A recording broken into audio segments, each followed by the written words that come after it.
Well, hello, hello, my friends. It's Beth English. I'm here with Sergio Gomez, and today we're going to talk about pivotal art moments in our career, pivotal moments that shape the trajectory of your art career. We're going to talk about our personal moments, personal stories today to share with you, to inspire you that when things look tough, there's just a big decision around the corner and a long runway ahead of you. So, thank you for being here today. Sergio, how are you? I am doing good. Good to see you, Beth, as usual. Very exciting to connect with you and to chat about this topic. As our friends may have noticed, we have changed our format a little bit. We're going with this a little bit longer content instead of really, short with more frequency. So I'm really enjoying it. I think we're going to have a good chat where we can really dive in deeper than we have done in the past, and maybe some of those stories, because I think, like you said, can help our friends. And everything's about story, right? I think we all love a good story. We love to hear and see also, what shapes us and what shapes the people that we connect with. So I'm looking forward to that. I've been thinking about that topic too. So I got a couple stories there to share. Amazing. Yes. I think when you start your art career, I think we all think it's going to look a certain way, and it never does. And Hmm. there's moments along the way that I think help shape us into becoming the artists that we ultimately are today, that we can see face to face. This is us. This is what we're doing. And so I can't wait to get into these stories. And I love that we have this longer format so that we can tell stories, so that we can really connect more with each other and with the audience, because this is all about you guys. This is Hmm. all about helping you and inspiring you. So thank you for being here today and watching this. Hmm. Absolutely, absolutely. Very So, excited, Beth. So let's dive into it. yeah, do you want to go first? All right, I'll go I first. feel like you want to. I feel like you have something you want to share.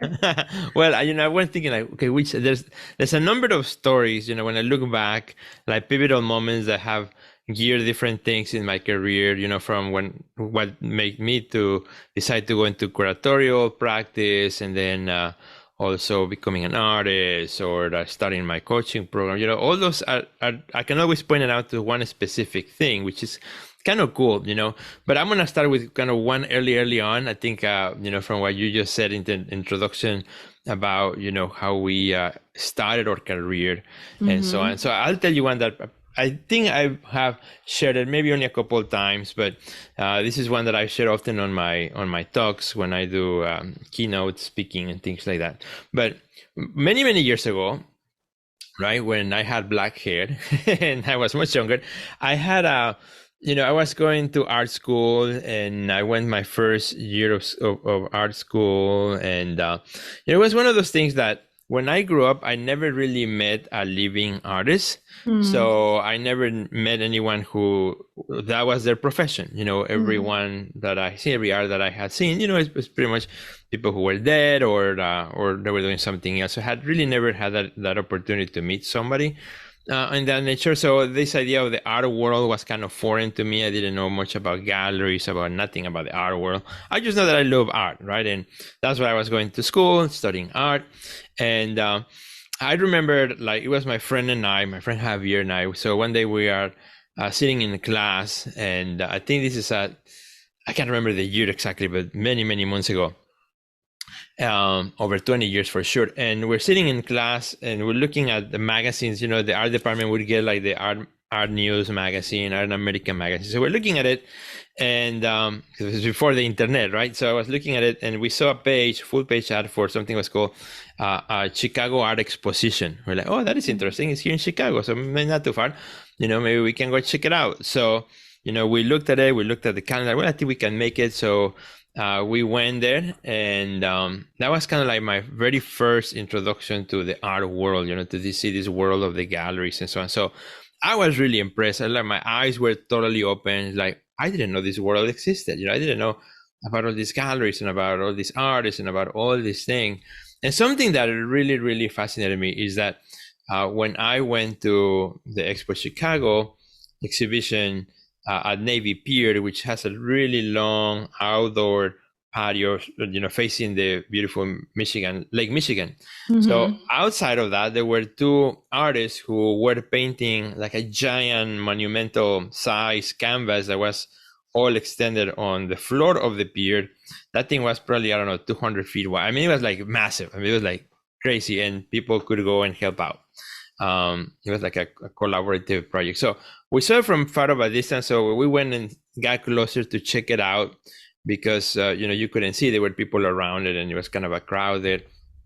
And they were taking pictures and stuff. So as we got closer, there were two artists who, were wearing all black, had a hat. And as I get closer, they found out they were two Chinese artists who were doing this massive, giant, large scale, huge painting. And their name was the Chou Brothers, Chou Brothers, who had arrived in Chicago, just a few years back. And I was like so impressed, like, oh my goodness, that's amazing. So we went inside the pier, and I was like totally inspired, looking at all this art, looking at all these galleries, all these booths, all these people. It was like a kid in a new candy store that had never been in one, right? And I saw in a number of the galleries, like 3 galleries, had artwork from these two Chinese artists, the Chou Brothers. So I love their work too. I was so inspired. I only had a few bucks in my pocket, so on the way out, I purchased the catalog, which was like a huge, thick catalog. Mm-hmm. And what I did is, as soon as I got to my studio, it's like, well, there's a lot of pages here. I'm just gonna cut my favorite ones, my favorite art pieces, make my little mini catalog of my personal favorite stuff. So I cut all the pages of the catalog, including the pages where the Chou Brothers were and other artists that I really liked. And I just stapled it or put in a little binder, one of those like little binders, and then just had my mini catalog of maybe 10 pages. So I kept that catalog.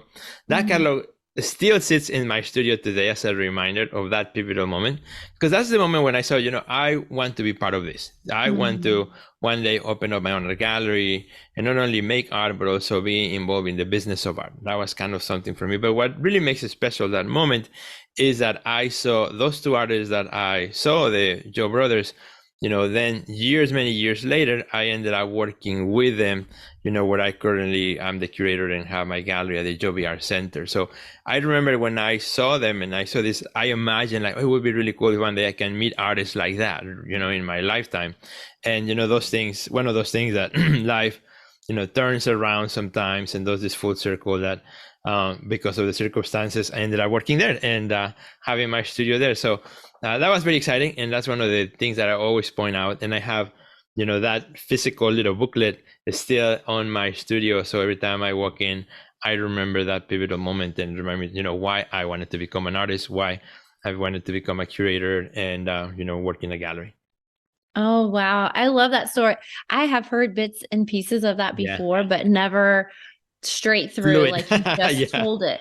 Yes. And I've been to the art center and I've been to your gallery, and it's so beautiful and it's such a great space to be able to create. And so the fact that you came full circle with that pivotal moment makes me feel like it was all just meant to be, Yeah, it's one of those things that you don't think about it at the moment, but years later, when the time comes back, and the funny part of the story is like, when I wanted to open my own art gallery, I called a friend who was very involved in the art world, because I was new, just graduating from school, and she's the one who told me about the Chou Brothers and this building. And the moment she said the Chou Brothers, I'm like, that name sounds familiar. I have a little booklet in my studio with their picture. Is that the two artists who work in Chicago? She's like, yeah, those are the ones. And that kind of brought that connection, which it marks that pivotal moment, for me. Wow. I love that. Now that you're telling your story of how you got into making art, I feel like I want to tell my story too. Yes, of course. Now tell us your story, because I think that would be also really interesting. I don't remember if I'm sure I've heard also parts and pieces, but let's see. We'd love to hear that. Well, I grew up with a mom and a grandmother who both loved art. And so we went to art museums and they would buy prints and hang them up in the house. And so I was always surrounded mostly by Impressionism. My Oh, mom loves Monet and Degas. And yeah. so I grew up loving Impressionist art. And I was always creative. I always made things and I just enjoyed it so much, but I never really thought that there was a life ahead of me in the creative field or like that it was even possible because it didn't seem like it was possible.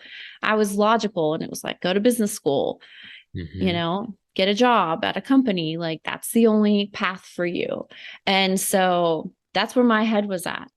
But Robert Rauschenberg grew up in the same city as I did. No, I'm And not kidding. so, No. yes. And so there were Robert Rauschenberg Uh-huh. pieces of work in my high school. There was a Wow. small museum. It's called like the Museum of the Gulf Coast. And there's uh, a whole wing dedicated to his work. Did he go to the same high school as you did?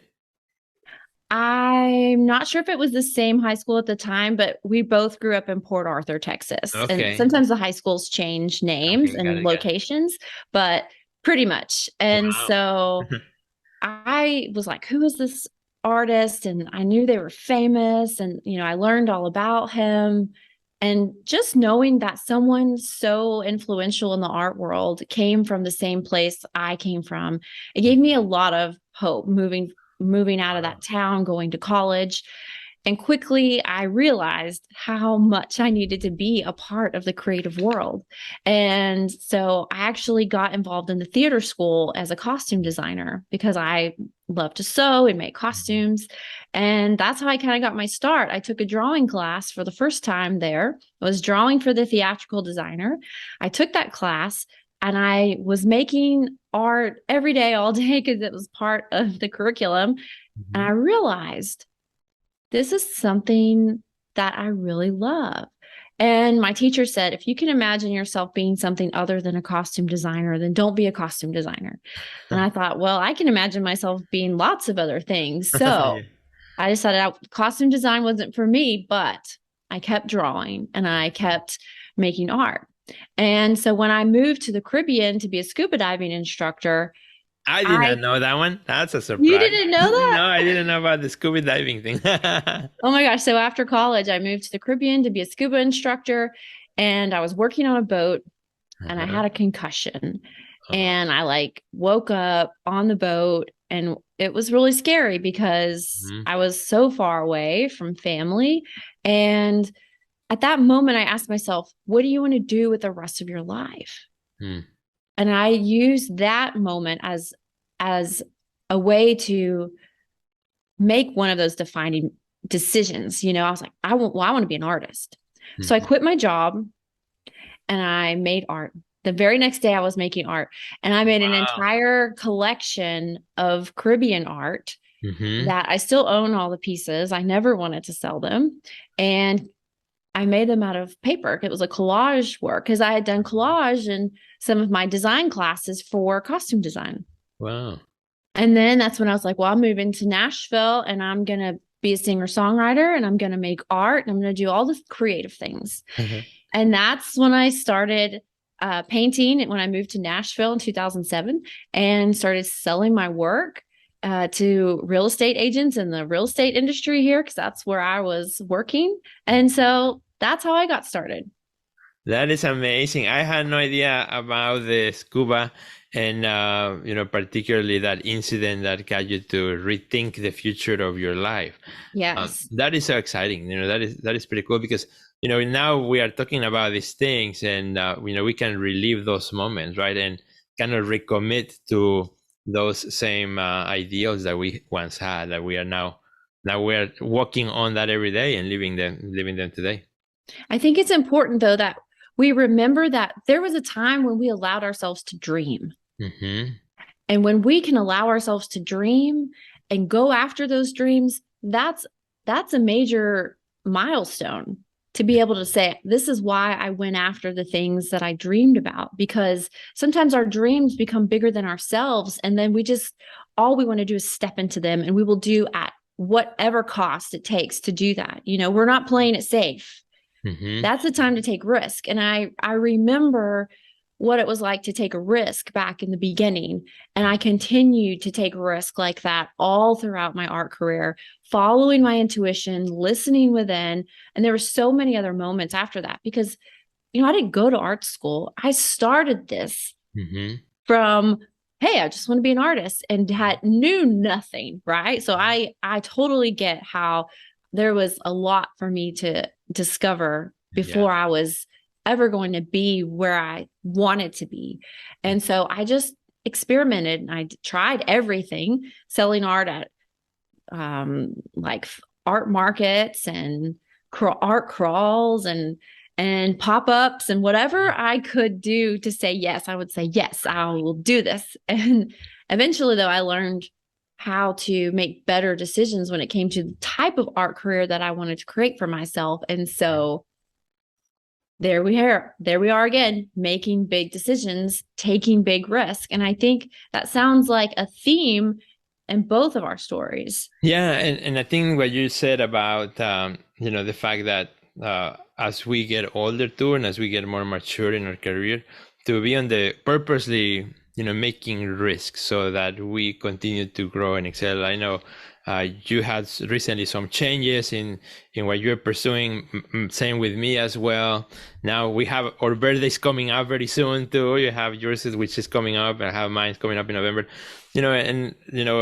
As we get older, but still, I think every time that we take a risk, we grow. I think we put ourselves in a position of, I'm a learner now because I'm walking into a new territory, and every time you do that, you have no choice but to learn. And I think that's really important. And for our friends watching too, to position yourself in a place where you have no choice, but you gotta learn. Otherwise, you're gonna drown in this Sink or new swim. thing that you're gonna do. Exactly. Mm-hmm. I love that. Yeah. And like you said, I'm taking a big risk right now because I never would have dreamed I would be speaking about the artwork that I create and the things that I've learned from the creative process, because that was never in my vision when I felt like I was being called to be an artist. Yeah. But over the years, and I think back, like everything just keeps lining up. Yeah. And so for those of you watching, just notice the things in your life that are lining up and the desires of your heart and what they're calling you to do. And then just try to think about, well, if I were to dream so big, what would that look like? And then how do I get there? By taking calculated risk. Like taking risk is such a fun, exciting part of the process. But I think sometimes it's easier said than done. So small steps, small, tiny little risk all along the way. Yeah. Ultimately brought me here to this moment where I'm doing a one-woman show. And this is exciting for me to be able to share my work, to share my process and what I've learned along the way. And I think this is still just the beginning. I mean, I'm turning 40 years old, and that's why I'm doing this big show for my birthday to share with my friends and family.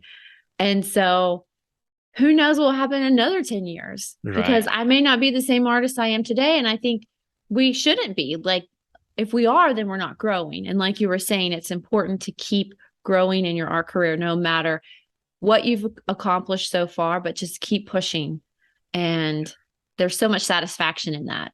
And I see, in your story, pointing back to, kind of like the theater life, the set design and custom design, as, kind of what you are doing now with the one woman show and standing on the stage and in front of an audience. There's a lot of relation to that, except that, custom design or any type of that design set, you're behind the scenes. Now you're actually moving into the stage and being the one up front. But I see that parallel and that love kind of connecting between the two. That's pretty cool. Yeah. And the reason I was a costume designer is because I was a dancer for 15 years. So I was on stage dancing all Mhm. my life from Oh, there 3 you years go. old to 18 years old. And so I would make my dance costumes at home There and you go. wear them on stage. And so that's how I got into costume design was through, dancing at my dance studio. So you went from the stage up the top to the seas, you jump into scuba and underwater to bring you back again to the stage. That's a good visual. And so that's why my one woman show is called Breathing Underwater And because by the way, I saw the graphic. It looks pretty awesome. thank you. It's very That fun photo to shoot must have been really fun. That was a fun photo shoot for sure. It was very, really hard. I would I'd never do never it. done that before, but I was like, okay, let's just try this and see how it goes. Well, But yeah, got my attention. Yeah.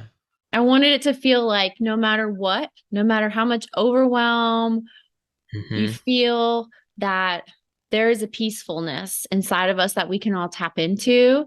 And so I tell my story about scuba diving. So that's why it's called Breathing Underwater, but Hmm. also how do we breathe when we feel like we're drowning? And so that's sort of what the one woman show is about. Now it all makes sense. Now I can, connect the dots. That is awesome. Yeah. And I think the other day, just last week, I'm always like tweaking my Instagram profile, what I say.